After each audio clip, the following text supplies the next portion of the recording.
Hello दोस्तों, नमस्कार। मैं हूं राहुल सोनी और आपका स्वागत करता हूं आपके अपने यूट्यूब चैनल रेलवे सेलेक्ट। मैंने basic science and engineering drawing की एलपी सीबीटी 2 के लिए एस के झा सर की जो बुक है वो स्टार्ट की थी। इससे पहले हम लोगों ने 21 लेक्चर कंप्लीट कर लिए थे। आज हम लोगों का 22 लेक्चर होगा। इसमें हम देख रहे हैं मास, वेट एंड डेंसिटी। इस सीरीज से परीक्षा में 4 से 5 प्रश्न इसी यूनिट से आते हैं। तो 2 मिनट हम लोग जो प्रीवियस क्लास में कंटेंट देखा था उसका रैपिड रिवीजन कर लेते हैं, फिर आगे बढ़ेंगे। आप मेरे चैनल पर नए हैं तो चैनल को सब्सक्राइब कीजिए, वीडियो को लाइक कीजिए, प्रेस बेल आइकन को क्लिक कीजिए। तो चलिए बिना समय गवाए स्टार्ट करते हैं।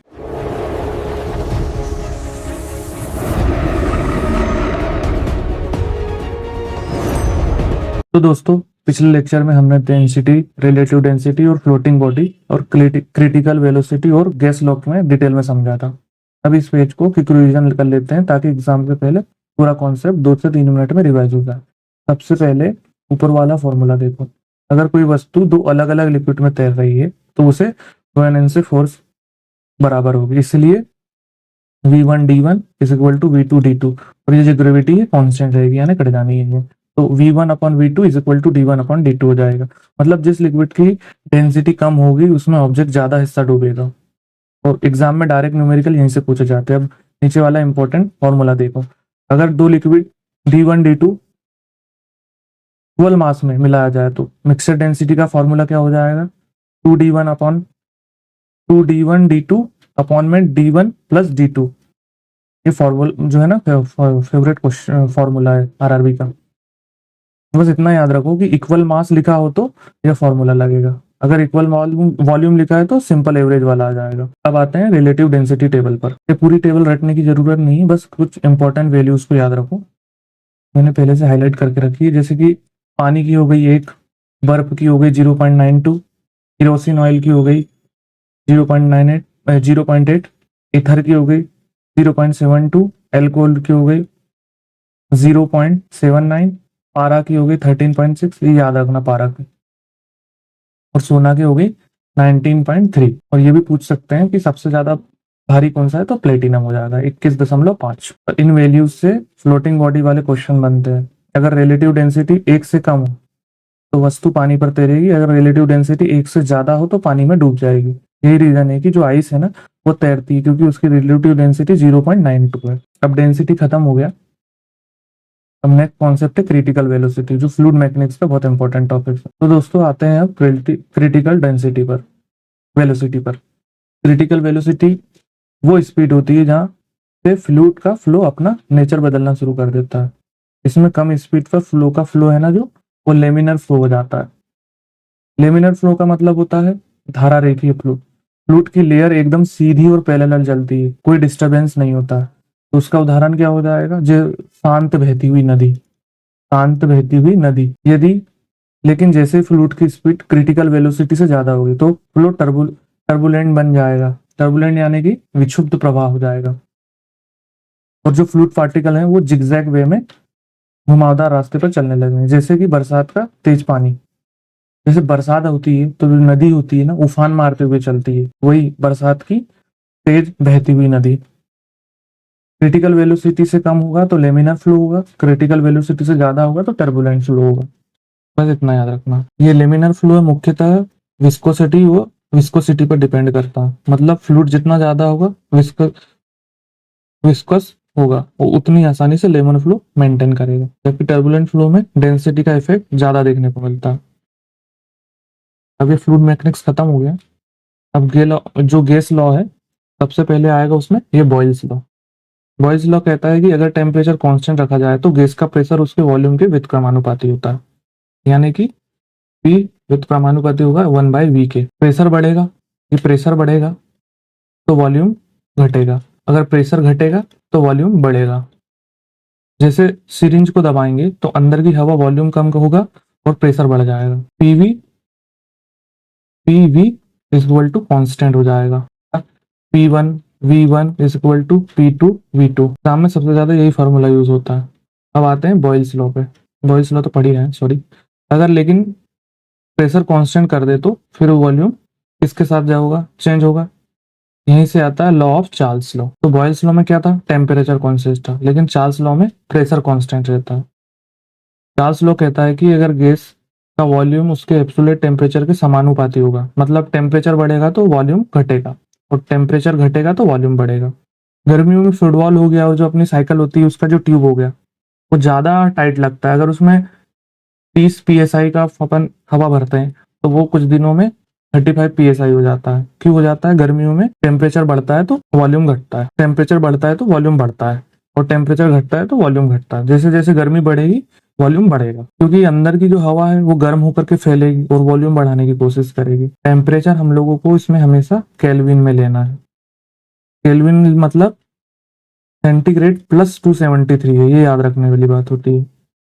तो ये बहुत ही बच्चे एग्जाम में गलती करता है। चार्ल्स लॉ से एक इंटरेस्टिंग बात निकलती है, अगर टेम्परेचर लगातार घटाते जाए तो एक पॉइंट ऐसा आएगा जहां गैस का वॉल्यूम 0 हो जाएगा, और वही टेम्परेचर हो जाएगा हम लोगों का 273 सेंटीग्रेड या फिर 0 केल्विन। इसी को क्या कहते हैं, एब्सोल्यूट जीरो कहते हैं। बॉयल्स लॉ में प्रेशर वॉल्यूम रिलेशन था, चार्ल्स लॉ में वॉल्यूम टेम्परेचर रिलेशन था। तो सवाल आता है अगर वॉल्यूम को कांस्टेंट कर दें तो प्रेशर और टेम्परेचर का क्या रिलेशन होगी।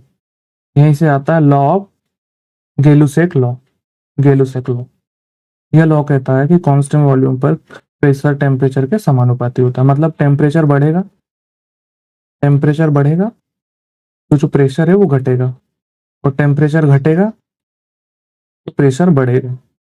गर्मियों में टायर का प्रेशर बढ़ जाता है क्योंकि अंदर की हवा टेम्परेचर बढ़ा देती है। ट्रायंगल याद रखो, जो बॉयल्स लॉ होगा P के समानुपाती, चार्ल्स लॉ VT और गेलुसोक लॉ PT। बस ये ट्रायंगल याद रखो, तीनों लॉ याद हो जाएंगे। अब तक हमने प्रेशर, वॉल्यूम और टेम्परेचर का रिलेशन समझ लिया, लेकिन एक बड़ा सवाल आता है कि अगर गैस की जो क्वांटिटी है यानी कि मॉलिक्यूल्स की संख्या बदल जाए तो क्या होगा, और वहीं से शुरू होता है आवोगाद्रो लॉ। दोस्तों अब तक प्रेशर, वॉल्यूम और टेम्परेचर का रिलेशन समझ लिया, लेकिन अब सोचो अगर प्रेशर भी सेम रहे और टेम्परेचर भी सेम रहे और गैस के मॉलिक्यूल बढ़ा दे तो क्या होगा। यहीं से आता है आवोगाद्रो का नियम। आवोगाद्रो का नियम क्या है, समान टेम्परेचर और प्रेशर पर गैस का जो वॉल्यूम है उसके मॉलिक्यूल्स की संख्या के समानुपाती होता है। आसान भाषा में समझे कि जितना ज्यादा मॉलिक्यूल डालोगे उतनी ज्यादा जगह चाहिए होगी, इसलिए वॉल्यूम बढ़ जाएगा। तो यहाँ से क्या मिलता है हम लोगों को, एन मिलता है। एन मतलब क्या होता है, number of molecules. Number of molecules बोल लो या मोल्स बोल लो। एसटीपी पे जो एसटीपी होता है, किसी भी गैस का एक मोल कितना होता है, 22.4 लीटर के बराबर होता है। एसटीपी इसका मतलब क्या हो जाएगा, स्टैंडर्ड टेम्परेचर एंड प्रेशर। क्या हो जाएगा, 22.4 लीटर हो जाएगा, एक मोल की इक्वल हो जाएगा। अगर और 22.4 लीटर गैस में मॉलिक्यूल की संख्या होती है, इसी को क्या कहते हैं, आवोगाद्रो नंबर कहते हैं। आवोगाद्रो नंबर रियल लाइफ में जैसे अंडरस्टैंडिंग का मान लें, एक रूम है उसमें 10 लोग हैं, अब उसी रूम में 100 लोग भर दो तो क्या होगा, ज्यादा स्पेस की जरूरत पड़ेगी। तो गैस के जो मॉलिक्यूल है वो भी यही करते हैं। अब ध्यान दो, बॉयल्स लॉ ने क्या बताया, पीवी रिलेशन बताया, चार्ल्स लॉ ने वीटी रिलेशन बताया, और जो गेलुसक लॉ है उसने पीटी रिलेशन बताया। आवोगाद्रो ने क्या बताया, वी और एन रिलेशन बताया। तो क्या इन चारों को जोड़ करके एक इक्वेशन बनाई जा सकती है, और वही इक्वेशन होगी गैस इक्वेशन, आदर्श गैस इक्वेशन होगी वही। तो आइडियल गैस यानी हाइपोथेटिकली गैस है जो हर कंडीशन में गैस लॉ को परफेक्टली फॉलो करती है। अब वॉल्यूम डायरेक्टली प्रोपोर्शनल होगा टेम्परेचर के, और मोल्स के और इनवर्सली प्रोपोर्शनल होगा प्रेशर के। अब प्रोपोर्शनलिटी हटाने के लिए कांस्टेंट आर लगा देते हैं, यानी कि फाइनल इक्वेशन क्या बनेगा, P यानी प्रेशर, V यानी वॉल्यूम, N माने नंबर ऑफ मोल्स, R माने यूनिवर्सल गैस कांस्टेंट, T यानी एब्सोल्यूट टेम्परेचर यानी केल्विन। तो ये क्या हो जाएगा, आदर्श गैस नियम, PV इक्वल टू nRT।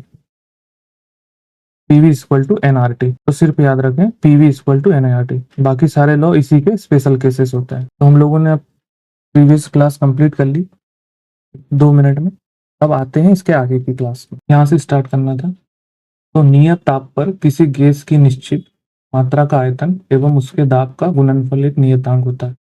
तो दोस्तों इससे पहले मैंने 21 क्लासेस कंप्लीट करवा चुका हूँ, तो ये 21 में यहाँ तक कंप्लीट हो चुका था। आज हम लोगों की 22 नंबर की क्लास हो, तो मैं सोच रहा हूँ कि आज इतना कर ले कि ऑब्जेक्टिव क्वेश्चन तक के हम लोग पहुंच जाएं, ताकि नेक्स्ट क्लास में सिर्फ ऑब्जेक्टिव क्वेश्चन से स्टार्ट करना। तो थ्योरी वाला आज पार्ट में सोच रहा हूँ कंप्लीट कर लूँ।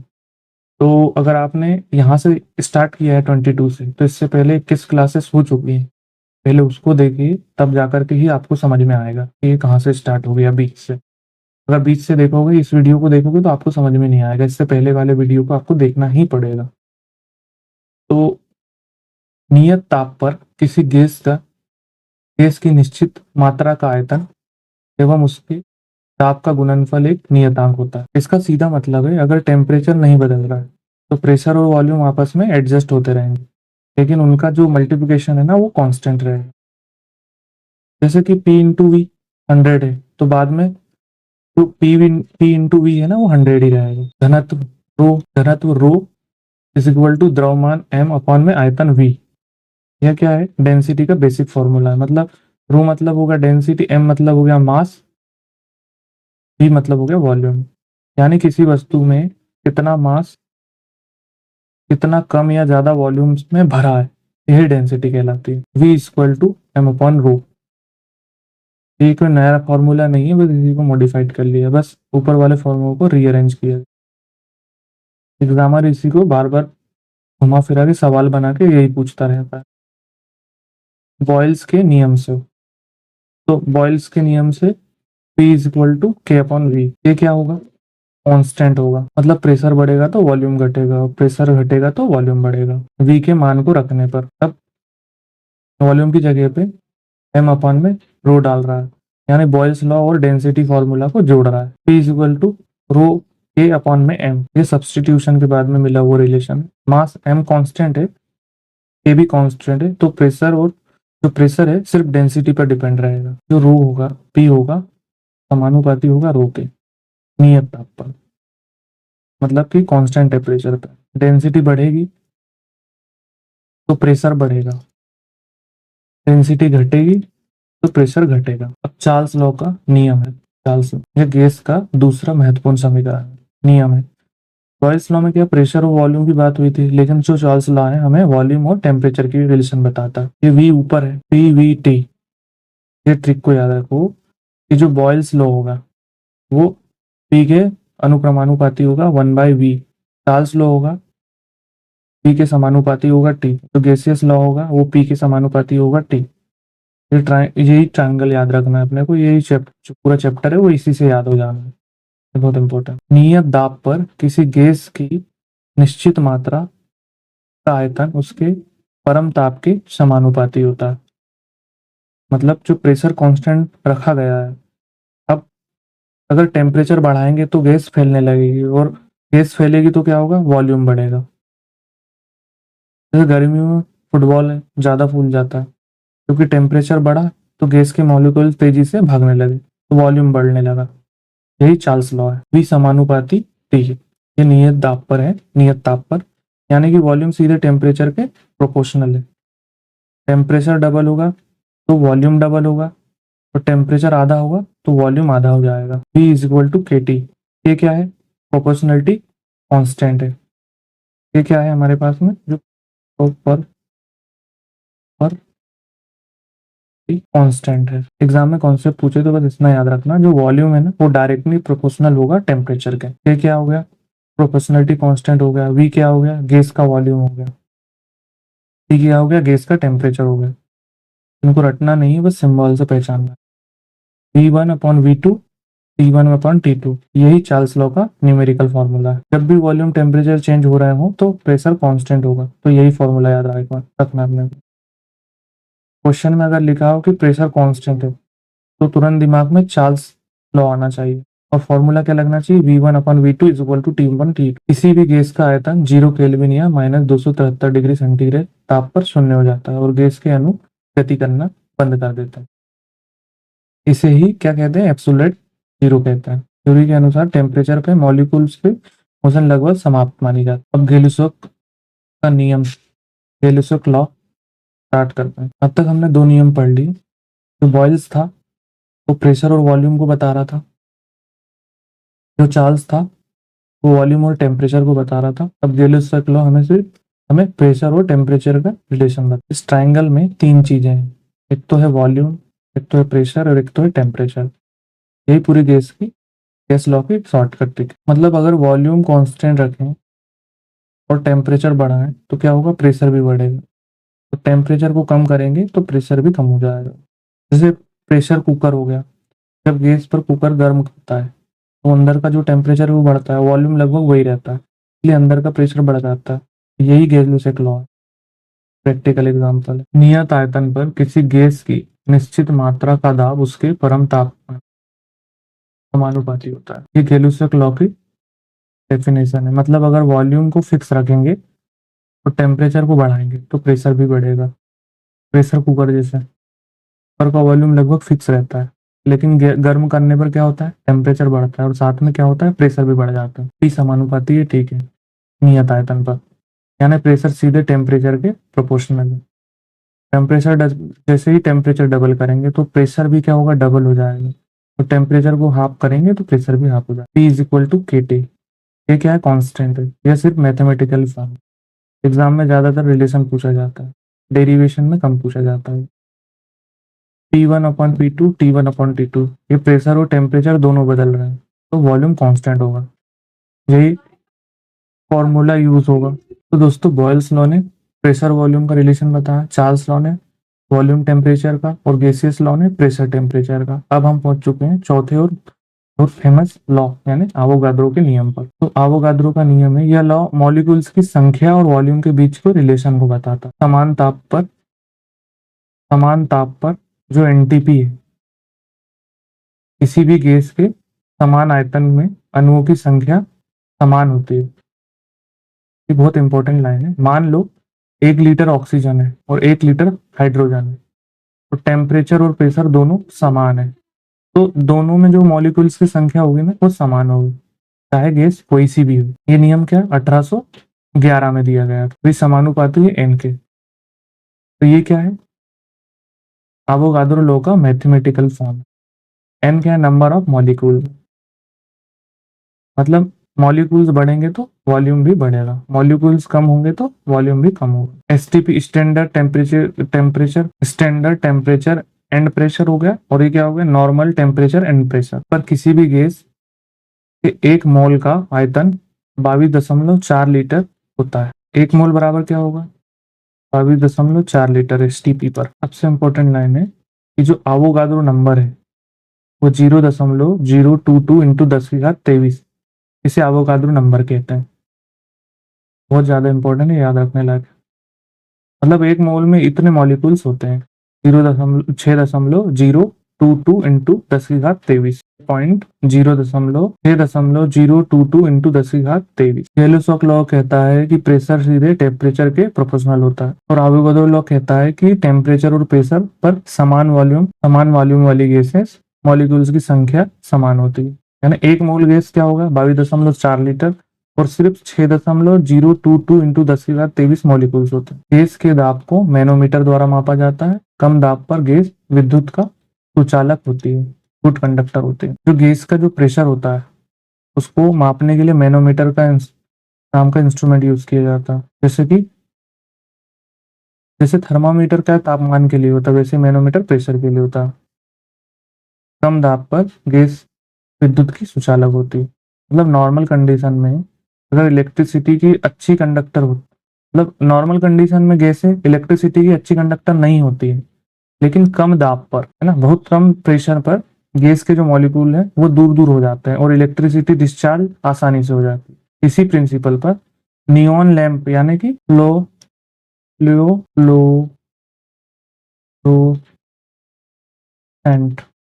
फ्लोरोसेंट ट्यूब जैसी चीजें काम करती है। अब आते हैं आदर्श गैस, आइडियल गैस। अब तक बॉयल्स, चार्ल्स, गैलुसेक और आवोगाद्रो अलग अलग पढ़ लिए। अब आइडियल गैस इन चारों का एक साथ जोड़ता है। आदर्श गैस वह गैस जो ताप तथा दाब पर गैसों का नियम का पालन करती है, वह आदर्श गैस कहलाती है। असल में जो परफेक्ट आइडियल गैस होती है ना वो प्रकृति में होती ही नहीं है, लेकिन hydrogen helium gases ideal behaviour में काफी करीब होती हैं। एग्जाम में याद रखना, जैसे आइडियल गैस है जो सभी गैसेस लॉ का फॉलो करे। वी अनुक्रमानुपाती है 1/pk। ये आया है जो बॉयल्स लॉ है ना, उससे आया है ये वाला इक्वेशन। मतलब प्रेशर बढ़ेगा तो वॉल्यूम घटेगा, प्रेशर घटेगा तो वॉल्यूम बढ़ेगा। वी समानुपाती है ठीक है। ये चार्ल्स लॉ से आया। इसमें होगा कि जो टेम्परेचर बढ़ेगा तो वॉल्यूम भी बढ़ेगा। और ये आया है एवोगाद्रो लॉ से। ये आया है वी समानुपाती है एन के, एवोगाद्रो लॉ। मतलब मॉलिक्यूल्स या मोल बढ़ेंगे तो वॉल्यूम भी बढ़ेगा। बॉयल्स लॉ से मिला ये अनुक्रमानुपाती 1/v टी। चार्ल्स लॉ से मिला वी समानुपाती है टी। एवोगाद्रो से मिला वी समानुपाती एन। तीनों को जोड़ने पर जो वॉल्यूम है सीधे टेम्परेचर और वॉल्यूम जो मोल नंबर है उसके प्रोपोर्शनल होगा। तो और प्रेशर के इनवर्सली प्रोपोर्शनल होगा, यानी कि वी प्रोपोर्शनल है टी एन अपॉन पी के। और जो V equal to R T N upon P के। आर क्या है? कांस्टेंट है इसमें, इसे यूनिवर्सल गैस कांस्टेंट कहेंगे। पी क्या है? गैस का निरपेक्ष दाब है, मतलब कि एब्सोल्यूट प्रेशर है। यहाँ पी का मतलब प्रेशर है। ध्यान रखना, गैस के फॉर्मूले में प्रेशर हमेशा एब्सोल्यूट प्रेशर माना जाएगा। वी क्या है? गैस का आयतन है। वी मतलब वॉल्यूम। गैस कितनी जगह घेर रही है वही उसका वॉल्यूम है। एन क्या है? गैसों के मोल की संख्या। एन मतलब मोल, यानी एक मोल यानी क्या होगा? 6.022 इंटू 10⁻23। लाइन आर क्या है? सार्वत्रिक गैस नियतांक। आर क्या है? यूनिवर्सल गैस कांस्टेंट है। यहाँ सभी गैसेस के लिए कांस्टेंट रहता है। टी क्या है? परम तापमान यानी एब्सोल्यूट टेम्परेचर। ये बहुत इंपॉर्टेंट है। गैस लॉ में टेम्परेचर हमेशा केल्विन में लिया जाएगा। ये बहुत ज्यादा इंपॉर्टेंट रखना भाई साहब। सेल्सियस में कभी नहीं आएगा। सेल्सियस में जो सी होता है ना, कभी नहीं आएगा। तो उसका जो फॉर्मूला हो जाएगा केल्विन का, डिग्री सेंटीग्रेड प्लस 273 होगा। ये याद रखो। P V equal to N R T. ये पूरी गैस लॉ का फाइनल फॉर्मूला हो जाएगा, आदर्श गैस समीकरण। इसे ही आइडियल गैस कहेंगे। बॉयल्स, चार्ल्स, गेलुसेक और एवोगाद्रो चारों लॉ को जब एक साथ आ जाएंगे तो आदर्श गैस समीकरण बनेगा। PV equal to NRT. आदर्श गैस मतलब PV equal to NRT. R क्या है? सार्वत्रिक गैस कांस्टेंट है। आर की वैल्यू कितनी होगी? 8.31 जूल प्रति mole kelvin. Universal gas constant की वैल्यू है। न्यूमेरिकल में कभी कभी काम आएगी। N equal to 1, PV equal to NRT. मतलब एक मोल के लिए फॉर्मूला और छोटा हो जाता है। क्वेश्चन है कि ताप पर गैस का नियत मात्रा 17 डिग्री सेंटीग्रेड पर लिया गया और आयतन 2 गुना हो जाए यदि दाब अपरिवर्तित रहे तो। यहाँ पहले अपन क्वेश्चन समझते हैं। ये जो प्रेशर क्या दिया हुआ है? कांस्टेंट दिया हुआ है। सबसे पहले तो प्रेशर कांस्टेंट दिखते ही दिमाग में कौन सा लॉ आएगा? Charles law. चार्ल्स लॉ, क्योंकि चार्ल्स लॉ में जो प्रेशर है ना वो कांस्टेंट रहता है। तो C K is equal to C plus 273। C की वैल्यू कितनी? 17 डिग्री। तो कितना हो गया? 290 केल्विन। यहाँ 17 डिग्री है ना, वो केल्विन में बदल गई है, क्योंकि गैस लॉ में टेम्परेचर हमेशा केल्विन में लेते हैं। T1 290, V1 V के बराबर है, V2 क्या है? 2V के बराबर। क्वेश्चन क्या कह रहा है? वॉल्यूम डबल हो रहा है। आयतन है ना जो, ये डबल हो गया। तो V2 हमने क्या ले लिया? डबल ले लिया। अब वैल्यूज रखेंगे। V1 upon V2, T1 upon T2। तो ये चार्ल्स लॉ का फॉर्मूला है। V1 की वैल्यू क्या है? V1 की वैल्यू हो गई V, V2 की वैल्यू हो गई 2V, और T1 की वैल्यू 290 दी है और T2 निकालना है हम लोगों को। तो बस ये T2 इधर चला जाएगा। 29 दूनी 58 होता है, तो 307 डिग्री सेंटीग्रेड होता है। 307 कैसे हुआ? ये जो 558 है, सॉरी 580, इसमें से क्या किया? जो K है उसकी वैल्यू 273 है, तो इसको घटा लेंगे तो क्या आ जाएगा? 360 डिग्री सेंटीग्रेड आ जाएगा। Final answer. विसरण यानी डिफ्यूजन। विसरण क्या? डिफ्यूजन लैटिन भाषा डिफेंडेर से शब्द से निर्मित है, जिसका अर्थ होता है फैल जाना, टू स्प्रेड आउट। मतलब कोई पदार्थ एक जगह इकट्ठा ना रह करके चारों तरफ फैले, उसी को डिफ्यूजन कहते हैं। उदाहरण के लिए तुमने कमरे में परफ्यूम स्प्रे किया, अब थोड़ी देर बाद उसकी खुशबू पूरे कमरे में फैल जाती है, तो क्या इसी को डिफ्यूजन कहते हैं। परमाणुओं अथवा अणुओं का उच्च सांद्रता वाले क्षेत्र यानी हाईली कंसंट्रेटेड रीजन से निम्न सांद्रता वाले लो कंसंट्रेटेड रीजन की ओर प्रवाह अथवा विस्थापन विसरण कहलाता। मतलब हाई कंसंट्रेशन मतलब जहां कण पार्टिकल ज्यादा संख्या में मौजूद हो। मान लो एक कमरे में 100 लोग खड़े हैं और दूसरे कोने में सिर्फ 5 लोग खड़े हैं, तो जो 100 लोग वाला हिस्सा है ये क्या होगा, हाईली कंसंट्रेशन होगा, हाईली कंसंट्रेशन रीजन कहलाएगा। और जो लो कंसंट्रेशन वाला रीजन की ओर प्रवाह करते हैं। और ये जो 5 है ये क्या है, लो कंसंट्रेशन एरिया। मतलब जहाँ कण है ना कम संख्या में, तो क्या नेचर हमेशा बैलेंस बनाना चाहती है। एक कमरा है जिसमें 100 लोग खड़े हैं एक कोने में और एक कोने में 5 लोग खड़े हैं। ये हाईली कंसंट्रेशन एरिया है और ये लो कंसंट्रेशन एरिया। तो नेचर क्या हमेशा बैलेंस बनाना चाहती है, इसलिए कण खुद ब खुद ज्यादा संख्या वाली जगह से कम संख्या वाली जगह में जाने लगते हैं। जैसे कि ये 100 है तो ये 5 के पास जाने की कोशिश करेंगे। यही मूवमेंट डिफ्यूजन कहलाती है। तो ये पूरी परिभाषा का मतलब ये है कि जो पार्टिकल्स की जो हाई कंसंट्रेशन रीजन है वो लो कंसंट्रेशन रीजन की तरफ अपने आप फैलना शुरू कर दे तो उसे डिफ्यूजन कहते हैं। अब बिफोर डिफ्यूजन क्या होगा, ये जो हरे रंग के पार्टिकल्स हैं और ये जो गुलाबी रंग के पार्टिकल्स हैं ये अलग अलग फैले हुए हैं, अभी मिक्सिंग पूरी हुई नहीं है। तो क्या है, कंसंट्रेशन है जो अलग अलग है। अभी क्या लिखा हुआ, आफ्टर डिफ्यूजन। अगर हरे और गुलाबी रंग के जो पार्टिकल है बॉक्स में बराबर फैल गए, अब कोई जगह ज्यादा और दूसरी जगह कम नहीं, यही डिफ्यूजन कंप्लीट होने की स्थिति होती है। विसरण की प्रक्रिया तब तक चलती रहती है जब तक दोनों क्षेत्र की सांद्रता कंसंट्रेशन सेम ना हो जाए। जब तक एक जगह पार्टिकल ज्यादा और दूसरी जगह कम होंगे तब तक पार्टिकल लगातार मूव करते रहेंगे। जैसे ही कमरे के एक कोने में परफ्यूम स्प्रे किया तो शुरुआत में खुशबू सिर्फ उसी जगह आई और धीरे धीरे खुशबू पूरे कमरे में फैल गई। जब पूरे कमरे में खुशबू लगभग बराबर हो जाएगी तब डिफ्यूजन रुक जाएगा। तो याद रखो डिफ्यूजन का मतलब होता है टारगेट मतलब कंसंट्रेशन इक्वल करना। जल में स्याही की बूंद डालने पर स्याही के अणु जल के अणुओं के मध्य विश्रित होकर समांगी होमोजेनियस मिश्रण का निर्माण करते हैं।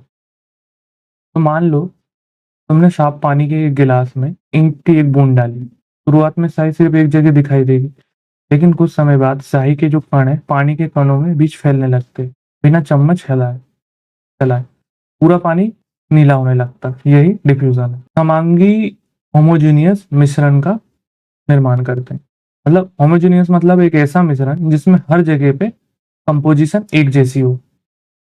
जो कंपोजिशन हो ना एक जैसी हो, कंपोजिशन मतलब रचना गठन एक जैसा हो, होमोजेनियस मिश्रण का निर्माण करना। होमोजेनियस का मतलब होता है मिश्रण जिसमें हर एक कंपोजिशन एक जैसे हो। जैसे चीनी पूरी तरह पानी में घुल जाए, ऊपर नीचे हर जगह मिठास समान होगी, वैसे ही स्याही फैलने के बाद पूरा पानी एक जैसा दिखाई देता है, उसी को होमोजेनियस कहते हैं। गैसों का विश्रण डिफ्यूजन ऑफ गैसेस। गैसों में डिफ्यूजन सबसे तेज होता है क्योंकि गैस के जो मॉलिक्यूल है ना बहुत तेजी से मूव करते हैं। किसी गैस के अणुओं द्वारा स्वतः मिश्रित होने की प्रक्रिया का विश्रण कहलाती है। जब दो गैस अपने आप मिल जाए तो कहेंगे डिफ्यूजन ऑफ गैसेस।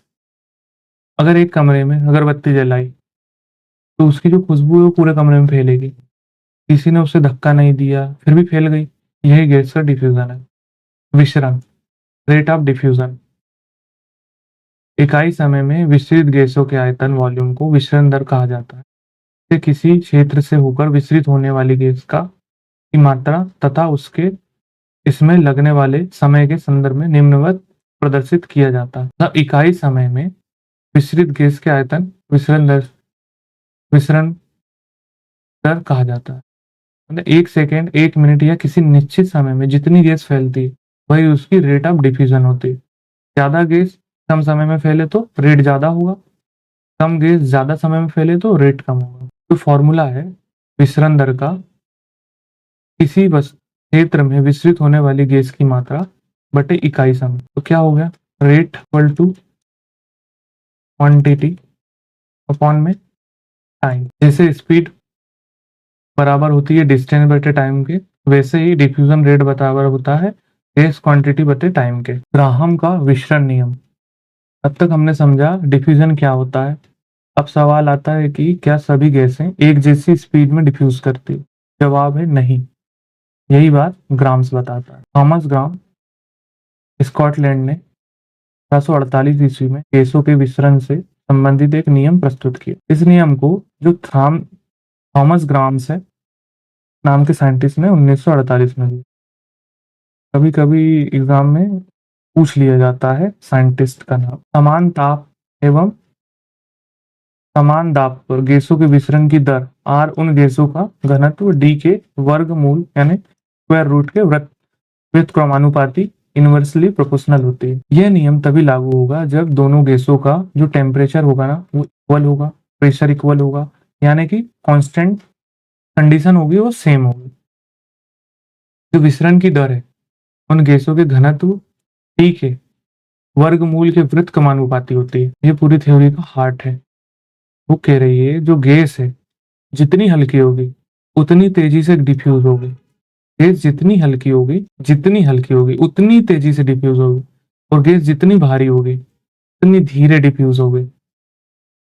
इसीलिए जो रेट ऑफ डेंसिटी है वो उल्टा संबंध है, यानी कि R व्युत्क्रमानुपाती 1/√D के। ये D के अंडर रूट क्यों लगाया है? क्योंकि ये हमको क्वेश्चन ने कहा है स्क्वायर रूट की, एक्सप्लेनेशन में कहा गया है स्क्वायर रूट के व्युत्क्रमानुपाती। मतलब हल्की गैस होगी जो फास्ट मूव करेगी, भारी गैस होगी स्लो मूव करेगी। जो हाइड्रोजन होता है उसकी डेंसिटी बहुत कम होती है, इसलिए हाइड्रोजन बहुत तेजी से फैलती है। और जो CO2 होती है, कार्बन डाइऑक्साइड, वो बहुत भारी गैस होती है, इसलिए उसका डिफ्यूजन स्लो होता है। R1 क्या है? R1 पहली गैस के विसरण की दर, मतलब R1 पहली गैस की स्पीड होगी, यानी पहली गैस कितनी तेजी से फैल रही है। R2 दूसरी गैस की विसरण की दर, दूसरी गैस यानी डिफ्यूजन स्पीड। गैस कंपैरिजन के लिए दिया गया है M1 पहली गैस का मोलर द्रव्यमान, यानी M1 पहली गैस का मोलिकुलर वेट या मोलर मास है। H2 क्या होगा? H2 equal to 2। Q2 क्या होता है? O2 क्या होता है? 32 होता है। जो हाइड्रोजन होता है उसके जो मॉलिक्यूल संख्या होती है 2 होती है, और ऑक्सीजन की 32। और वैसे ही जो कार्बन डाइऑक्साइड होती है 44 होती है। और M2 क्या? गैस का मोलर द्रव्यमान, मॉलिक्यूलर वेट। फॉर्मूला क्या है? R1/R2 whole under root D1/D2। इसका मतलब अगर दो गैसों की डेंसिटी D हो तो उनका डिफ्यूजन स्पीड निकाल सकते। R1/R2 M2/M1। ये सबसे ज्यादा एग्जाम में पूछा गया है। कैपिटल M हो गया मोलर द्रव्यमान, क्योंकि गैस की डेंसिटी हर जगह अक्सर मोलर मास दिया रहता है। दोस्तों ग्राहम्स लॉ पूरा सार सिर्फ एक लाइन में है कि जितनी हल्की गैस होगी उतनी तेजी से डिफ्यूज करेगी, जितनी भारी गैस होगी उतने धीरे डिफ्यूज करेगी। हाइड्रोजन सबसे तेज डिफ्यूज करने वाली गैस होगी। तो हम लोगों ने थ्योरी पार्ट कंप्लीट कर लिया। अब जो ऑब्जेक्टिव टाइप क्वेश्चन है हम नेक्स्ट क्लास में देखेंगे। आज इतना ही रखते हैं, आगे का नेक्स्ट क्लास में करेंगे। तो चैनल को सब्सक्राइब कीजिए, वीडियो को लाइक कीजिए, बेल आइकन को प्रेस कीजिए। मिलते हैं नेक्स्ट क्लास, तब तक के लिए धन्यवाद।